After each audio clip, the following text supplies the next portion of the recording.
Ironjawz meta stats for February 2025. Let's go. But first, thanks to all my patrons. Thanks to Wiberian. Thanks to to Baron of Dice for supporting the channel. Use code MDG to get 5% off your purchase. And join the Discord. All the patrons, they get extra special access to me. I help with lists. I answer their questions. I'll even jump into TTS and mess around. If that sounds like something you're interested in, Patreon is the best way to support the channel. Let's have a look. So this is all the results in this article were taken from Best Coast pairings. They include 2-day event GTs and longer. So like, you know, 6 or more rounds, 5 or more rounds over 2 days. And here's a list of all the GTs. So it's a fair number, and this is using data. Tournament data includes using the December battle scroll. So let's have a look. So we're not expecting Ironjawz to be super great, and they're not. They're sitting at 47%. This, of course, is because people are still figuring out this book, and it's relatively new, and they did not have access to the boss tower and the manifestations from this whole time. So we're sitting at like a 47% win rate, which is not the worst. Oh, did I say Woehammer? You guys should go check out Woehammer.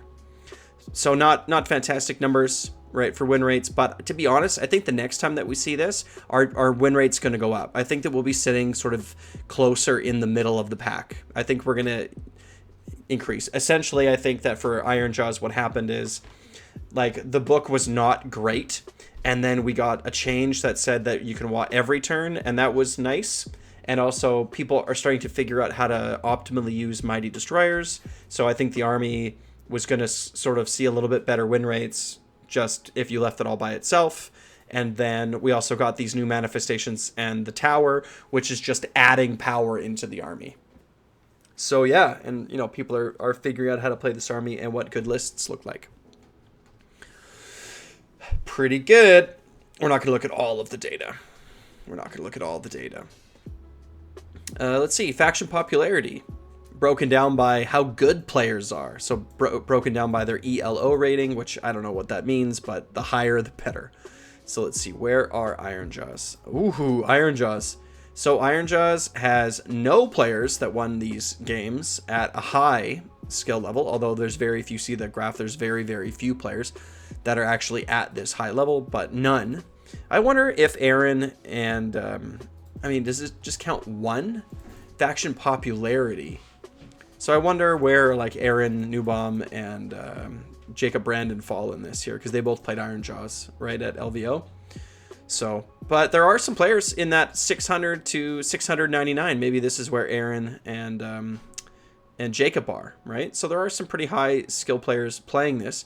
It looks like in that class, almost, you know, people are playing Slaves to Darkness and Stormcast Eternals, you know, fine, Varangard and Vanguard Raptors, you know, of course. But looks like Ironjawz actually has a fairly higher number of players in that bracket, which is cool.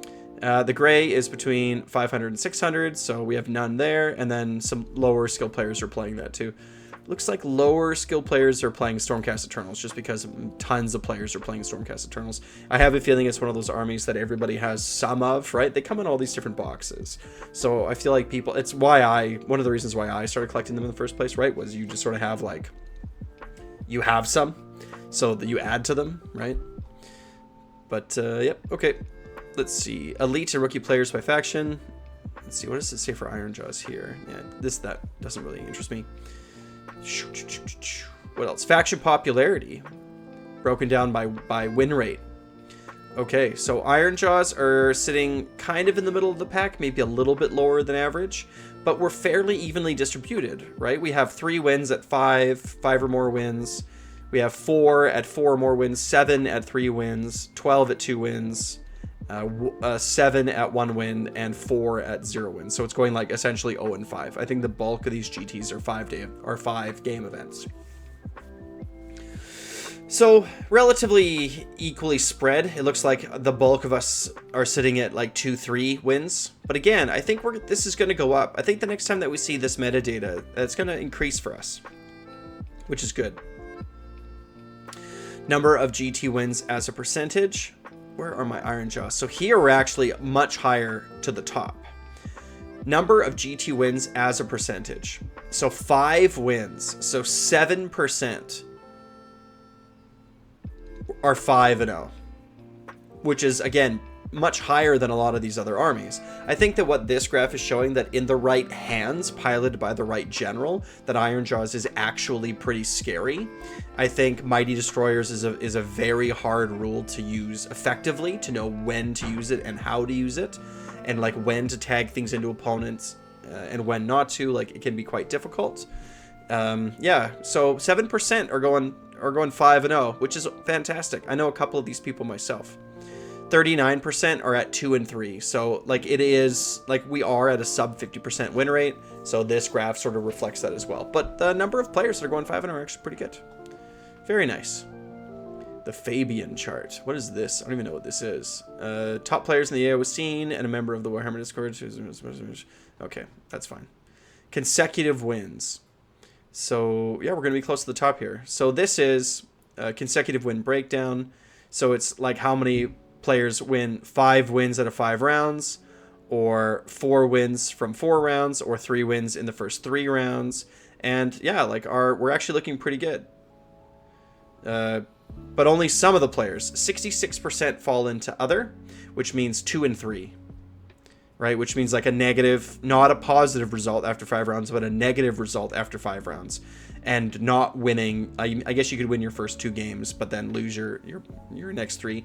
So that is the majority. Like I said, 66%. So 2/3 are in this sort of like losing category. But yeah, like I think it's gonna increase.